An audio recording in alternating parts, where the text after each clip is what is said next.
Hai, halo, assalamualaikum guys. Jumpa lagi dengan aku Daumi Lik.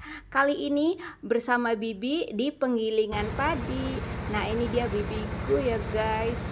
Nah, bibiku ini biasa dipanggil Lik Muah ya. Jadi aku memanggilnya Lik Muah begitu guys ya terkenalnya. Nah, ini tuh bibiku walaupun ini tuh sudah umur tapi wih kuat dia, kuat lajo, kuat ngasak ya, buat mengangkut padi gitu. Dengan lagi menyapa-nyapa di luar sana, ada temannya barangkali ya. Nah, sambil menunggu ya padinya digiling, kami bengang-bengong di sini gitu guys ya, sambil bercanda-canda dengan orang yang sesama sedang menggiling padi begitu. Nah, bibiku ini orangnya malu-malu guys ya, maklum ya guys, orang daerah biasa ya, gede malunya gitu ya. Senyum-senyum ya, kalau ada orang lewat senyum. Nah, di ujung sana itu orang lagi pada panen padi guys, karena di sini di daerah kami nih lagi musim padi gitu guys. Jadi di seberang jalan itu orang-orang pada lagi panen padi begitu ya guys, karena ini tuh ya posisinya adalah di pinggir jalan. Ini tuh ya tempat penggilingan padi ini, wih, sudah umurnya sudah cukup tua ya. Karena dari aku kecil nih dia bibiku, dari aku kecil ya sampai sekarang ini masih ada, cuma ya sudah berganti pemilik begitu ya. Dari pertama bapaknya, lalu jatuh ke anaknya, sekarang si anaknya yang penggilingan padi ini anaknya penggilingan padi, anak pemilik penggilingan padi ini sudah tidak mau merawat penggilingannya, lalu ya diserahkan kepada orang lain dan dijual begitu. Jadi nah guys, ini bibiku ya sambil menunggu padinya buat digiling, jadi bisa duduk santai di depan pintu gitu. Nah tuh duduk santai di depan pintu sambil ya menunggu giliran untuk padinya digiling gitu, dengan cemasnya nungguin ya. Ya tengok kanan kiri gitu ya kan. Lik, sama umurnya pira Lik? Oh, katanya umur umur Lik aku ya umurnya 66 tahun gitu. Ya, begitu deh, nama juga orang desa ya kan. Orang desa tuh kerjanya susah payah gitu, ngangkut padi itu tuh di sana. Padi di sana diangkut ya, setelah terkumpul diangkut berkarung-karung untuk menuju ke jalan raya ini.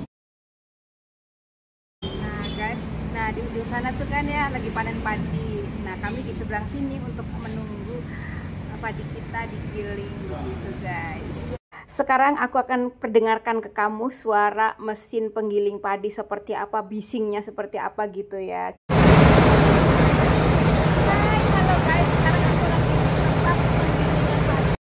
Nah, sudah ya guys, cukup yang mendengarkannya bising. Aku aja di sini ya.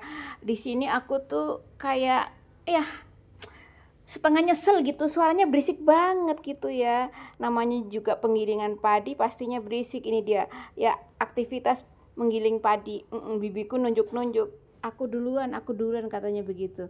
Jadi bibiku minta ya padinya untuk digiling lebih dulu, tapi karena masih ada 2 karung yang lainnya ya yang datang duluan belum digiling.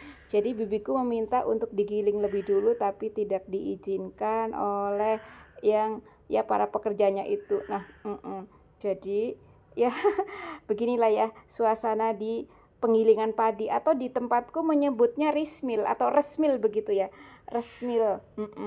Jadi bagi kamu yang belum tahu penggilingan padi kayak apa sih, nah ini dia ya penggilingan padi di daerah bibiku seperti ini. Nah, ini Pak siapa, aku lupa namanya tuh ya. Pokoknya kalau kamu kenal boleh komen deh. Soalnya aku lupa, nggak mau nanya-nanya gitu namanya. Soalnya lagi sibuk-sibuk, nggak bisa ditanya-tanya guys. Boleh ngeliat tapi jangan tanya-tanya, nanti mereka nggak konsentrasi kerja gitu. Nah, ini penggilingan padi pertama. Jadi pertama membuang kulit ari gabah ya. Jadi masih coklat ya, masih coklat sekali gitu. Nanti ada 3 kali ya. Di sini proses pertama ya. Proses pertama dua kali penggilingan gitu ya, lalu dilanjutkan proses ketiga, proses keempat begitu guys. Jadi orang menggiling padi tuh berkali-kali gitu. Nah aku bersama bibiku lagi sambil menunggu ya padinya digiling begitu, ngerumping-rumping di sini gitu. Nah guys, barusan aku bertanya kepada bibiku siapa ya pemiliknya sekarang. Katanya pemiliknya namanya Pak Rohmat atau Pak Rahmat ya. Pak Rahmat itu yang mana sih? Yang itu yang orangnya ya apa yang tadi tuh ada kan yang pakai singlet atau pakai kaos putih gitu. Nah itu dia orangnya yang pemilik sekarang gitu. Aku kalau nggak nanya juga nggak tahu, bibiku yang ngasih tahu kalau pemiliknya itu sekarang yang namanya Pak Rohmat gitu.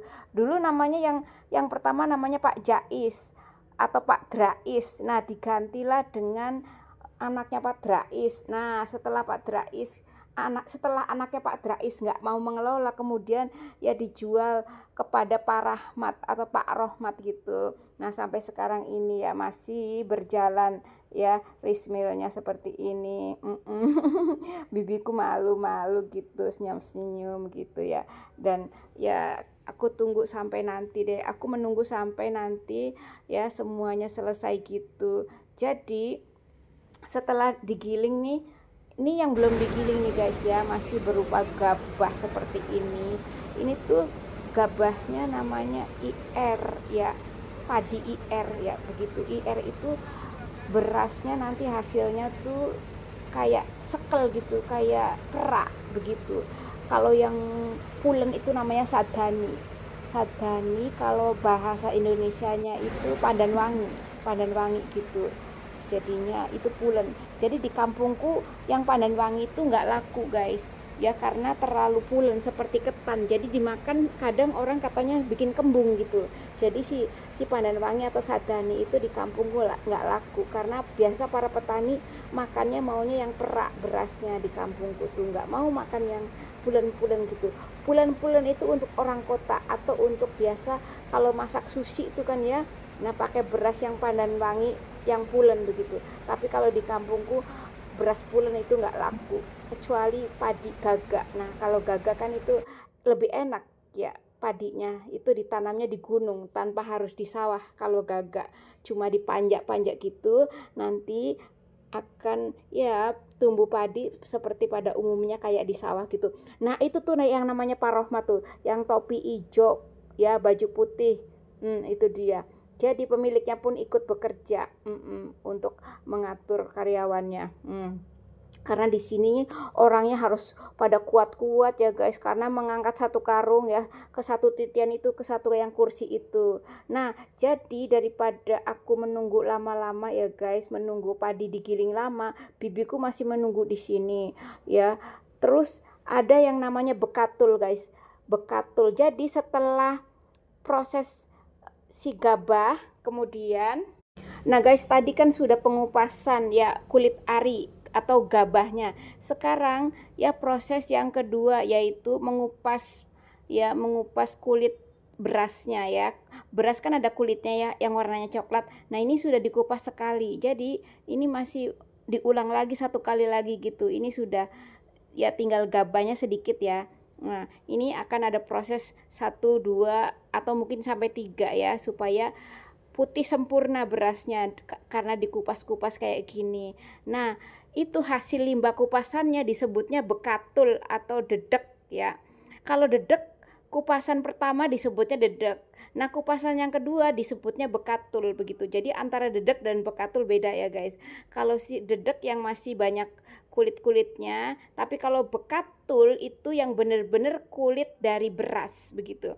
Kalau yang dedek masih ada kulit padinya sedikit gitu, tapi kalau yang bekatul itu benar-benar kulit dari beras begitu. Jadi ini dia hasilnya, hasil dedek seperti ini tuh.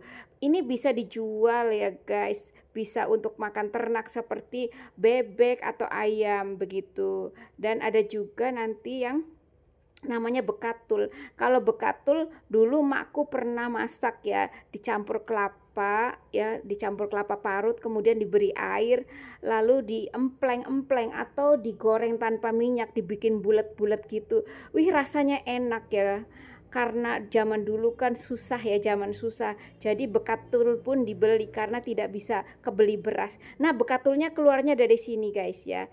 Ini tuh di ruangan yang beda. Jadi bekatulnya harus di tempat yang ketutup gitu. Jadi takut debunya itu bisa kemana-mana itu. Kalau nggak di ruang tertutup, kalau nggak ditutup kayak gini, debunya bisa kemana-mana gitu. Dan ini dia hasilnya. Nah, itu sedang diaduk-aduk supaya diaduk-aduk ya, supaya muat begitu. Jadi dikoreh-koreh namanya ya, supaya pas gitu. Nah, ini dia bekatulnya. Bekatul ada dedek ya. Ini aku belum itu tuh, aku mau kasih tunjuk ke itu ke ruang yang terang begitu. Nah, ini bekatul apa dedek begitu. Sepertinya ini masih dedek gitu ya guys, masih ya agak banyak merang-merangnya gitu. Kalau sudah ya bekatul tuh halus, lebih lembut, lalu agak ada minyaknya gitu. Jadi kita pegang dia berminyak karena tunas-tunas berasnya sudah copot kan ya di dalam namanya bekatul. Jadi banyak kayak kuning-kuningnya. Kalau ini masih dedek gitu. Jadi si bekatul ini nantinya ya bisa dijual, entah diapain deh ya. Jadi antara dedek dan bekatul beda harga gitu. Nah, seperti ini guys. Nggak ada kerjaannya gue, mejeng-mejeng di sini gitu ya guys. Dan ini dia yang namanya bekatul atau dedek ya pokoknya. Dan sekarang aku akan pergi ke tempat yang ya limbah satu lagi guys. Limbah yang merang ya. Merang itu yang pertama padi dikupas, namanya merang. Ada di belakang sana gitu. Jadi aku mau ke belakang ke tempat merang begitu ya guys. Nah guys, sekarang aku ya ingin melipir ke belakang ya, ke belakang tempat penggilingan padi ini. Di ujung sana ya ada pipa yang menuju ke sana, ini adalah tempat pembuangan. Nah, sekarang aku sudah sampai nih di tempat pembuangan. Ini namanya merang ya. Merang ini banyak gunanya guys, yaitu ini dijual per karung berapa ribu entah ya. Dan ini tuh bisa untuk membakar ya, alat bakar, bisa untuk membakar genteng ataupun membakar bahan genteng, maksudnya membakar bahan genteng atau membakar batu bata begitu ya. Jadi membeli bahan bakarnya di sini guys ya. Tidak menggunakan kayu kalau untuk membakar genteng ataupun untuk membakar batu bata. Jadi menggunakan merang. Merang itu lebih stabil ya, tidak cepat habis begitu. Asal sudah ditumpukkan di atas ya susunan batu bata, nanti disulut dari bawah apinya, maka besok paginya akan matang sempurna gitu batanya. Jadi kalau menggunakan kayu kan harus ditunggu ya, tapi kalau menggunakan merang tanpa harus ditunggu gitu guys. Jadi pilihannya adalah ya menggunakan merang karena tidak pakai tenaga banyak begitu. Ya tadi aku sudah nanya guys, ternyata satu karung ini katanya 3.000 begitu ya. Entah berapa kilo ya, pokoknya satu karung begitu saja. Nah, ini pengepulnya ya. Nah guys, ini dia ya tempat ya pembuangan limbah dari padi yang telah digiling. Kulit-kulitnya tertampung di sini. Nah, ini tuh tidak dibuang sia-sia. Jadi akan dijual ke orang yang membutuhkan. Seperti kalau orang yang mau membakar batu bata ya bisa beli di sini gitu, untuk sebagai bahan bakar untuk membakar batu bata gitu ya. Kalau kita membangun rumah kan pakai batu bata. Nah, ini dia membakarnya dengan merang ini begitu ya. Tuh cek. Jadi pembakaran batu bata dengan merang tuh lebih bagus hasilnya begitu katanya guys ya. Nah, seperti ini hasil limbah padi ya, ada fungsinya, tidak dibuang secara percuma gitu. Dan sampai jumpa guys. Terima kasih guys sudah nonton. Sekian. Wassalamualaikum.